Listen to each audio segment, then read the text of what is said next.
नमस्कार दोस्तों, स्वागत है आपका हमारे YouTube चैनल जरधारी क्लासेस में। दोस्तों, इंडियन पॉलिटी का आज ये लेक्चर नंबर 6 है और आज जो हमारा टॉपिक है वो है संविधान का भाग 3, जिसमें आज हम चर्चा करेंगे मूल अधिकारों के बारे में, यानी फंडामेंटल राइट्स के बारे में। बहुत ही महत्वपूर्ण टॉपिक है दोस्तों ये भारतीय संविधान यानी इंडियन पॉलिटी का। तो शुरू करते हैं आज का लेक्चर और इसके नोट्स आपको मिल जाएंगे वीडियो के डिस्क्रिप्शन में। दोस्तों, मूल अधिकार यानी फंडामेंटल राइट, इसका अर्थ इसके नाम ही है, यानी मूलभूत अधिकार। किसी भी व्यक्ति के जो मूलभूत अधिकार, उसे ही कहा जाता है मूल अधिकार, जो उसके लिए अति आवश्यक होते हैं, उसके बौद्धिक विकास के लिए, उसके भौतिक विकास या नैतिक विकास के लिए जो आवश्यक होते हैं वो होते हैं मूल अधिकार। और ये मूल अधिकार देता कौन है? राज्य प्रदान करता है। अब देखो, जो भारतीय निर्माता थे उन्होंने जब देखा कि हमने भारत में लोकतंत्र स्थापित कर दिया है, लोकतंत्र यानी लोगों का शासन, यानी शासन को कौन करेगा? जनता करेगी। जनता के द्वारा जो चुने गए लोग हैं वो शासन करेंगे।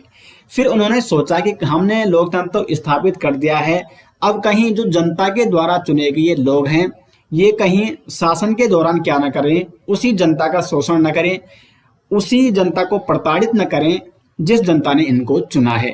तो इसलिए संविधान में उन्होंने क्या रखा? फंडामेंटल राइट यानी मूल अधिकार रखा, ताकि कुछ ऐसे अधिकार हैं, जनता के कुछ व्यक्तियों के कुछ ऐसे अधिकार हैं जो उन्हें राज्य को देने ही होंगे, उनका हनन नहीं किया जा सकता है। तो मूल अधिकार देने का जो कार्य होता है वो कौन देता है? राज्य। राज्य की परिभाषा अभी हम आगे आर्टिकल्स 12 में डिटेल्स में पढ़ेंगे, राज्य के अंतर्गत कौन कौन से निकाय आते हैं। तो मूल अधिकार देने का कार्य है राज्य। मूल अधिकार कौन देता है? तो राज्य देता है। और मूल अधिकार जो भारतीय संविधान के मूल अधिकार हैं उसका स्रोत क्या है, वो कहाँ से लिए गए हैं? तो ये लिए गए हैं अमेरिका के संविधान से। प्रश्न पूछा जाता है कई बार कि मूल अधिकार, भारतीय संविधान के मूल अधिकार कहाँ से लिए गए हैं? तो अमेरिका के संविधान से लिए गए हैं। और मूल अधिकार का रक्षक कौन है? तो वो है सुप्रीम कोर्ट और हाई कोर्ट। यानी अगर देश में किसी व्यक्ति के फंडामेंटल राइट्स का क्या हो रहा है? हनन किया जा रहा है राज्य के द्वारा, वहां की सरकार के द्वारा, तो फिर वो आवाज कैसे उठाएगा? उसके मूल अधिकारों का जब हनन किया जाएगा तो उसको अधिकार दिया गया है कि वो सुप्रीम कोर्ट जा सकता है, हाई कोर्ट जा सकता है। यानी किसी भी व्यक्ति के जो मूल अधिकार हैं उनकी रक्षा कौन करेगा? सुप्रीम कोर्ट करेगा, हाई कोर्ट करेगा। सुप्रीम कोर्ट जो कि आर्टिकल 32 के माध्यम से किसी भी व्यक्ति को अधिकार दिया गया है कि वो सुप्रीम कोर्ट जा सकता है अगर उसके मूल अधिकारों का हनन किया जा रहा है। तो सुप्रीम कोर्ट और हाई कोर्ट दोनों क्या है दोस्तों? मूल अधिकारों के रक्षक हैं। मूल अधिकार क्या होते हैं? वाद योग्य होते हैं। जैसे मैंने अभी आपको बताया, अगर किसी व्यक्ति के मूल अधिकारों का हनन किया जाता है तो वो सुप्रीम कोर्ट जाएगा। यानी वो ये कह सकता है कि मेरे मूल अधिकारों का संरक्षण हनन किया गया। क्यों मेरे मूल अधिकारों का हनन किया गया? यानी मूल अधिकार क्या है? वाद योग्य है, इन पर वाद विवाद हो सकता है। वहीं दूसरी ओर जब हम भाग 4 में राज्य के नीति निर्देशक सिद्धांतों के बारे में पढ़ेंगे तो नीति निर्देशक सिद्धांत वाद योग्य नहीं है, क्योंकि वो राज्य की मर्जी होती है वो उनको दे या नहीं दे। उसमें कोई भी नागरिक या कोई भी व्यक्ति ये नहीं कह सकता है कि राज्य के द्वारा जो नीति निर्देशक सिद्धांतों में उल्लेख है वो हमें नहीं दिया जा रहा है, तो उसमें वाद विवाद नहीं किया जा सकता, बल्कि मूल अधिकार देने का कार्य राज्य का है और उसमें वहां के व्यक्ति इस पर क्या कर सकते हैं? वाद विवाद कर सकते हैं। अगर वो उनको मूल अधिकार नहीं दिए गए, फंडामेंटल राइट नहीं दिए गए हैं या फंडामेंटल राइट के साथ उनका हनन किया जा रहा है तो इसमें वाद विवाद हो सकता है। भाग 3 को संविधान का मैग्ना कार्टा कहा जाता है। मैग्ना कार्टा क्यों कहा जाता है? क्योंकि इंग्लैंड में 1215 में सर्वप्रथम एक लिखित प्रपत्र जारी किया गया था जिसमें वहां के नागरिकों को मौलिक अधिकार यानी मूल अधिकार दिए गए थे इंग्लैंड में, और इसे कहा गया वहां मैग्ना कार्टा। इस प्रपत्र को क्या कहा गया? मैग्ना कार्टा कहा गया। और ये जो मैग्ना कार्टा था, जो ये प्रपत्र जारी किया गया था, इसमें नागरिकों को मूल अधिकार दिए गए थे। तो इसलिए मूल अधिकार भारतीय संविधान में कहाँ है? भाग 3 में है। तो इसलिए भाग 3 को कहा जाता है संविधान का मैग्ना कार्टा। मूल अधिकारों को अमेरिका से लिया गया है और मूल अधिकारों का जो रक्षक है वो सुप्रीम कोर्ट और हाई कोर्ट है। तो अब हम यहाँ पे प्रत्येक आर्टिकल्स, क्योंकि जो भाग 3 में है आर्टिकल्स अनुच्छेद 12 से लेकर अनुच्छेद 35 तक, तो इनके बारे में हम डिटेल्स में यहाँ पे चर्चा करने वाले हैं। कौन कौन से मूल अधिकार हैं, कितने मूल अधिकार हैं, काफी डिटेल्स में हम यहाँ पे चर्चा करने वाले हैं। दोस्तों, पहले देखते हैं कि भारतीय संविधान में कितने मूल अधिकार हैं। तो मूल रूप से भारतीय संविधान में थे 7 मौलिक अधिकार, लेकिन अभी आपको यहाँ पे कितने दिखाई दे रहे हैं? 6 मौलिक अधिकार हैं, 6 मूल अधिकार हैं अभी भारतीय संविधान में। 7वां कौन सा था? तो 7वां यहाँ पे आपको दिख रहा होगा आर्टिकल 29, 30 और फिर 31 आपको नहीं दिख रहा है। तो जो अनुच्छेद 31 था, आर्टिकल 31, इसमें था संपत्ति का अधिकार, संपत्ति का अधिकार। और संपत्ति का अधिकार भी मूल अधिकार था। जब मूल रूप से संविधान को लागू किया गया, तो जिस दिन संविधान को लागू किया गया उस समय आर्टिकल 31 में संपत्ति का अधिकार था, यानी संपत्ति का अधिकार भी मूल अधिकार था। लेकिन 44वां संविधान संशोधन किया गया 1978 में, जिसमें जनता पार्टी सरकार ने संपत्ति के अधिकार को मौलिक अधिकारों से हटाया और संपत्ति का अधिकार है जो अब वो है अब एक वैधानिक अधिकार। तो संपत्ति का अधिकार मौलिक अधिकारों से हटकर अब क्या हो चुका है? वैधानिक अधिकार हो चुका है। वैधिक अधिकार या वैधानिक अधिकार, ये अब क्या नहीं है? मूल अधिकार नहीं है। तो आर्टिकल 32 को यहां से हटाया गया। तो इसलिए अब टोटल कितने मूल अधिकार हैं भारतीय संविधान में? तो वो है टोटल 6 मूल अधिकार। पहला है समता का अधिकार। समता का अधिकार हम आर्टिकल्स 14 से लेकर 18 तक पढ़ेंगे। अनुच्छेद 14 से लेकर 18 तक है समता का अधिकार। फिर है स्वतंत्रता का अधिकार, अनुच्छेद 19 से लेकर 22 तक। शोषण के विरुद्ध अधिकार है, अनुच्छेद 23 से लेकर 24 तक। धर्म की स्वतंत्रता का अधिकार है, अनुच्छेद 25 से लेकर 28 तक। और संस्कृति और शिक्षा संबंधी अधिकार है, अनुच्छेद 29 से लेकर 30 तक। और अंत में है संवैधानिक उपचारों का अधिकार, अनुच्छेद 32 में। तो ये 6 मूल अधिकार दिए गए हैं भारतीय संविधान में। तो भारतीय संविधान में कितने मूल अधिकार हैं? अभी वो हैं 6 मूल अधिकार। तो इनके बारे में हम एक एक करके यहाँ पे डिटेल्स में डिस्कस करते हैं। अब देखो भाग 3 में आर्टिकल्स 12 से लेकर आर्टिकल्स 35 तक दिए गए हैं, तो इनके बारे में हम अध्ययन करेंगे। अब अनुच्छेद 12 क्या कहता है? मूल अधिकारों के संदर्भ में राज्य की परिभाषा। जैसे मैंने आपको पहले ही बताया था कि मूल अधिकार देता कौन है? राज्य देता है। लेकिन वो राज्य है कौन? राज्य के अंतर्गत कौन कौन से निकाय आते हैं? तो वो यहाँ पे दिया गया है। राज्य के अंतर्गत आते हैं भारत सरकार, संसद, राज्य सरकार, स्थानीय शासन, वैधानिक या गैर संवैधानिक निकाय। स्थानीय शासन में जैसे जहाँ पे पंचायती शासन है या नगरीय शासन है, नगर पालिका, नगर निगम, ये सभी स्थानीय शासन के अंतर्गत आते हैं। और ये जो सभी निकाय हैं, चाहे वो संवैधानिक निकाय है, चाहे वो गैर संवैधानिक निकाय है, वो प्राइवेट निकाय है, इन सभी निकायों का परम दायित्व बनता है कि वो व्यक्तियों को, वो नागरिकों को क्या दे? वो लोगों को क्या दे? मूल अधिकार दे। अगर कोई व्यक्ति प्राइवेट सेक्टर में कार्य कर रहा है तो प्राइवेट सेक्टर का दायित्व बनता है कि उसके जो फंडामेंटल राइट्स है वो उसको दे, उसके फंडामेंटल राइट्स का हनन ना करे, चाहे वो तब धार्मिक मामला हो या उसके जो भी फंडामेंटल राइट्स जो यहाँ पे उल्लेखित हैं आर्टिकल्स 14 से लेकर आर्टिकल्स 32 में, वो अभी हम आगे बताएंगे आपको कि कौन कौन से वो मूल अधिकार हैं। तो मूल अधिकारों के संदर्भ में राज्य की परिभाषा दी गई है अनुच्छेद 12 में। अब अनुच्छेद 13 क्या कहता है? अनुच्छेद 13 कहता है मूल अधिकारों का अल्पीकरण करने वाली विधियां शून्य होंगी। देखो इसी में अर्थ छुपा हुआ है कि मूल अधिकारों का अल्पीकरण, अल्पीकरण यानी कम करना, तो मूल अधिकारों को कम करने वाली विधियां यानी कानून क्या होंगे? शून्य होंगे। अगर आप देखो यहाँ पे मैं समझाता हूं आपको कि अगर संसद क्या करती है कि कोई ऐसी विधि या कानून पारित करता है, ऐसी विधि या कानून लाता है जिससे क्या हो? मूल अधिकारों का क्या हो जाए? हनन हो जाए, मूल अधिकारों का अल्पीकरण हो जाए या मूल अधिकार जिससे कम हो जाए, तो ऐसे विधि या कानून क्या माने जाएंगे? शून्य माने जाएंगे। ऐसे विधि या कानून नहीं लाएगी संसद, ये कहता है अनुच्छेद 13। यानी संसद ऐसा कोई भी कानून नहीं बनाएगा जिससे मूल अधिकारों का हनन हो। लेकिन यहां पे एक बात आपको समझनी होगी कि आर्टिकल 368 के तहत संसद क्या कर सकती है? संसद आर्टिकल 368 के तहत संविधान में संशोधन कर सकती है। और जब वो संविधान में संशोधन कर सकती है तो यानी वो मूल अधिकारों में भी संशोधन कर सकती है। आर्टिकल 13 कह रहा है यहाँ पे कि मूल अधिकारों का अल्पीकरण नहीं किया जाएगा, मूल अधिकारों को कम नहीं किया जाएगा, जबकि अनुच्छेद 368 कहता है कि संशोधन किया जा सकता है संविधान में। इसलिए दोस्तों मैंने आपको प्रस्तावना में बताया था केशवानंद भारती बनाम केरल राज्य मामला 1973 में सुप्रीम कोर्ट ने कहा था कि 368 के तहत संविधान में संशोधन किया जा सकता है, लेकिन जो मूल क्या है? जो मूलभूत ढांचा है संविधान का उसमें परिवर्तन नहीं किया जाएगा। ठीक है, तो आपको ये समझना है कि मूल अधिकारों में भी परिवर्तन किया जा सकता है, संसद मूल अधिकारों में भी परिवर्तन कर सकती है, लेकिन जो मूलभूत ढांचा है संविधान का उसमें वो छेड़छाड़ नहीं कर सकती। अब मूलभूत ढांचा क्या है वो सुप्रीम कोर्ट तय करेगा। अब कल के दिन माना संसद क्या करती है, मूल अधिकारों कुछ मूल अधिकारों को अल्पीकरण करती है या उनका हनन करती है, तो फिर व्यक्ति क्या करेंगे, जिसके मूल अधिकारों का हनन होगा वो जाएगा सुप्रीम कोर्ट में अनुच्छेद 32 के तहत, और फिर सुप्रीम कोर्ट उसमें न्यायिक समीक्षा करेगा कि जो अल्पीकरण मूल अधिकारों में किया गया है संसद के द्वारा क्या वो सही है या क्या वो सही नहीं है, और कहीं वो संविधान के मूल ढांचे में परिवर्तन तो नहीं हो रहा है, तो फिर उसकी समीक्षा का दायित्व किसका है, वो है सुप्रीम कोर्ट का। तो अनुच्छेद 13 आप यहाँ पे अच्छे से समझ गए होंगे।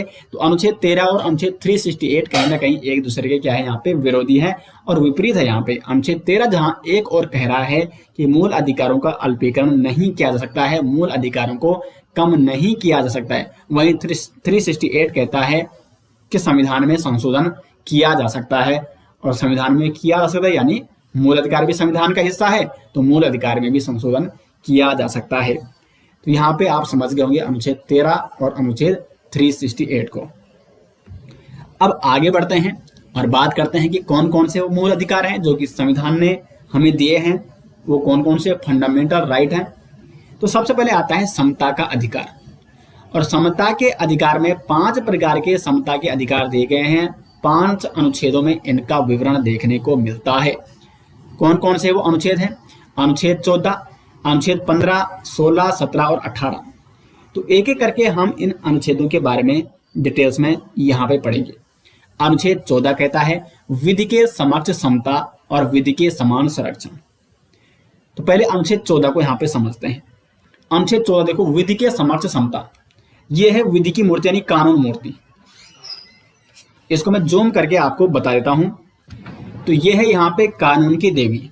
तो कानून की देवी के सामने सब समान है, तो इसलिए अनुच्छेद 14 कहता है कि विधि के समक्ष समता। विधि के समक्ष यानी कानून के समक्ष क्या है, सभी के साथ समान व्यवहार किया जाएगा। अब यहाँ पे कोई एक व्यक्ति यहाँ पे गरीब है और एक यहाँ पे अमीर है, दोनों ने क्या किया है, अपराध किए हैं। तो फिर ये कानून की मूर्ति देख रही है, कानून यानी दंड की मूर्ति, ये क्या करेगी, उनको सजा देगी। तो कानून की मूर्ति के आंखों में क्या बंधे हैं, पट्टी बंधी है, हाथ में तराजू है एक हाथ में और एक हाथ में क्या है, तलवार है। तो पट्टी बंधे होने का मतलब ये है यहाँ पे कि कानून की मूर्ति को नहीं पता है कि कौन व्यक्ति कैसा है, ये गरीब है, ये अमीर है, ये कानून की मूर्ति नहीं है। कानून की नजर में सब समान है। तो ये अगर आप आंखें बंद कर लोगे तो आपकी नजर में सब क्या हो जाएंगे, समान हो जाएंगे। तो कानून की मूर्ति की नजर में सब समान है, कोई गरीब नहीं है, कोई अमीर नहीं है। अगर किसी ने दंड किया है तो जो दंड का प्रावधान है उसके अकॉर्डिंग उसको दंड भुगतना पड़ेगा।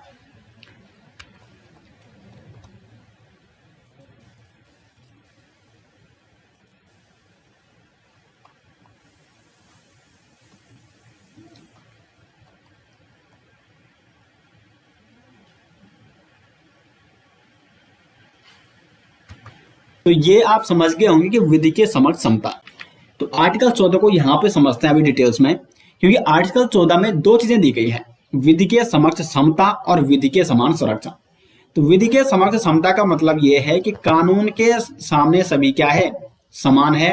कानून किसी के साथ कोई भी भेदभाव नहीं करेगा या सभी के लिए समान कानून बनाए जाएंगे, यानी कोई भी किसी भी प्रकार का भेदभाव नहीं किया जाएगा। तो भेदभाव नहीं किया जाएगा, ये कहता है विधि के समक्ष समता। लेकिन यहाँ पे संविधान निर्माताओं ने देखा कि क्या सभी को समान अवसर दिए जा चुके हैं।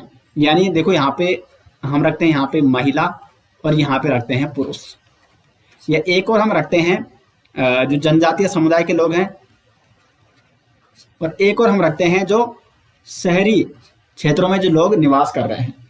तो क्या इन दोनों को समान अवसर, महिला और पुरुष को समान अवसर दिए जा चुके हैं, या क्या जनजातीय लोगों को समान अवसर दिए जा चुके हैं शहरी लोगों के मुकाबले।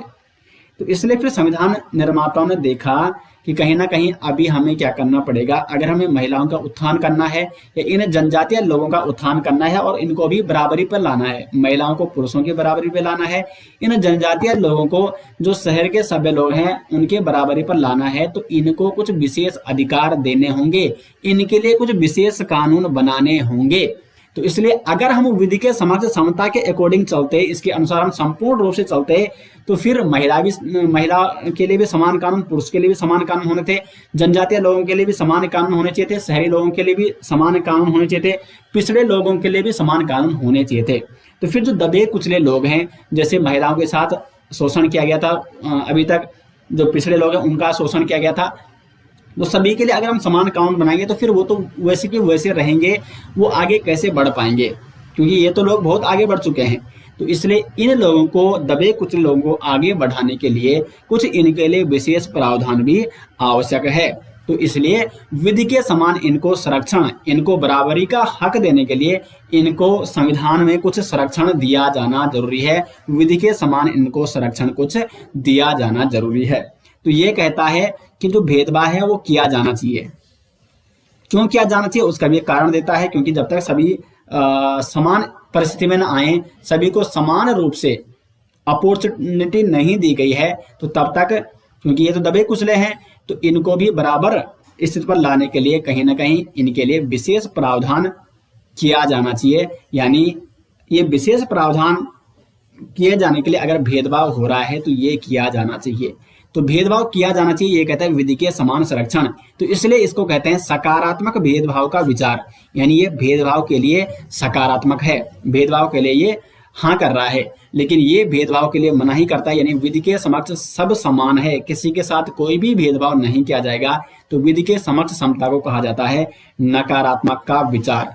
तो हमारे संविधान के अनुच्छेद 14 में दोनों चीजें दी गई हैं, विधि के समक्ष समता भी और विधि के समान संरक्षण भी। विधि के समक्ष समता लिया गया है यूके यानी इंग्लैंड से, जबकि विधि के समान संरक्षण ये लिया गया है अमेरिका के संविधान से। तो ये दोनों बहुत इंपॉर्टेंट है दोस्तों, दोनों आपको क्या करने हैं, नोट करने हैं। और जो ये विधि के समक्ष समता है, ये एवी डायसी का सिद्धांत है। विधि के समक्ष समता, ये नकारात्मक का विचार आप समझ गए होंगे, क्योंकि ये भेदभाव को नकारता है, जबकि विधि के समक्ष संरक्षण ये भेदभाव, सकारात्मक भेदभाव का विचार है, क्योंकि ये कहता है कि सभी को समान स्तर पर लाने के लिए महिलाओं को या जो पिछड़ी जाति के लोग हैं या जिन लोगों का अभी तक शोषण किया है समाज ने, उनको कुछ विशेष प्रावधान, उनके लिए कुछ विशेष प्रावधान करने आवश्यक हैं। तो इसलिए इसको कहते हैं सकारात्मक भेदभाव का विचार। तो उम्मीद करते हैं अनुच्छेद 14 अब आप यहाँ पे डिटेल्स में समझ गए होंगे, क्योंकि इन दोनों में दोस्तों सभी अभ्यर्थियों को कहीं ना कहीं डाउट्स रहता है कि इनका मतलब क्या है यहाँ पे।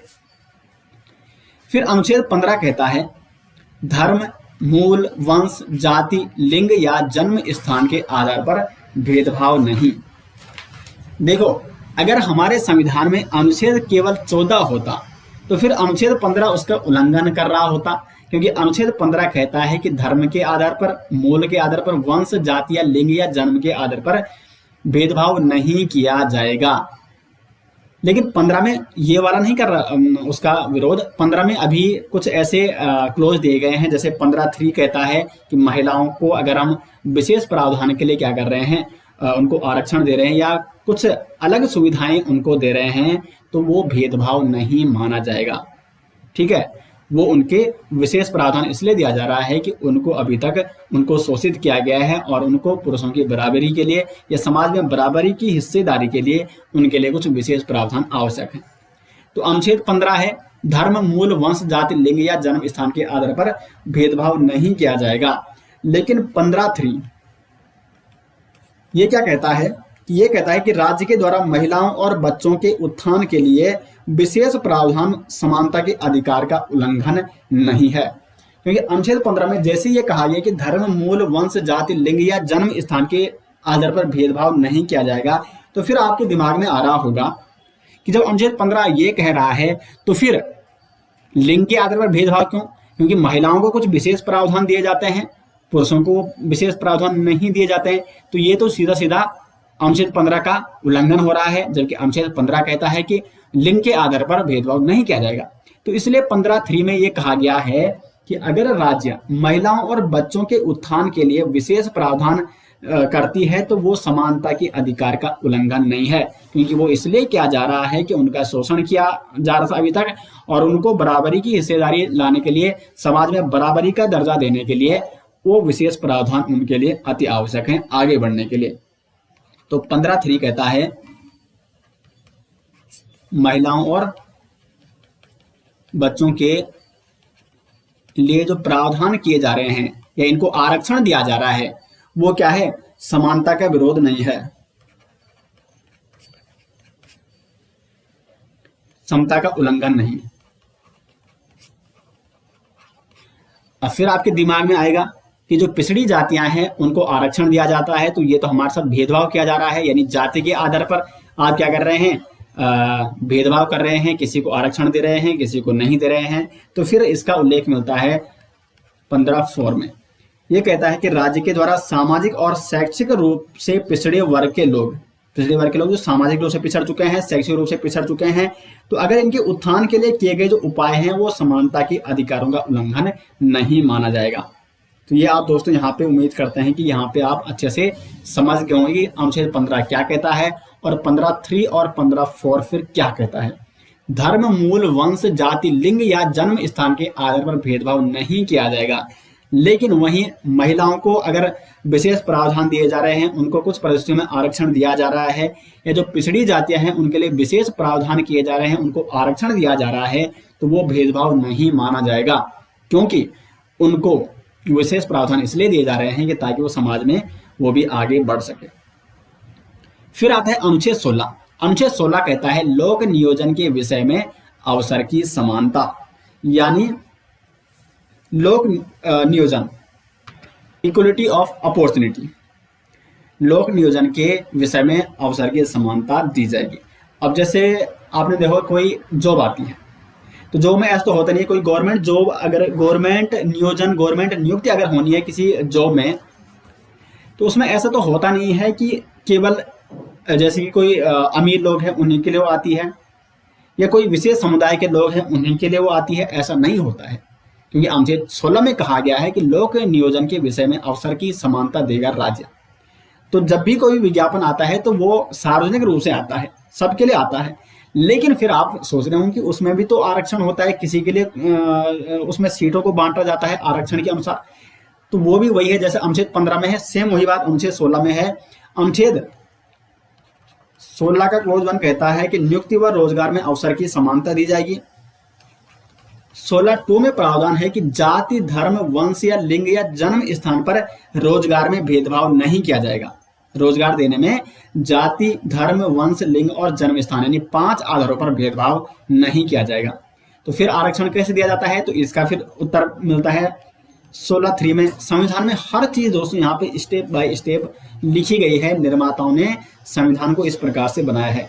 तो 16(3) में कहा गया है कि राज्य सरकार की सेवाओं में स्थानीय निवासियों को प्राथमिकता दी जाएगी।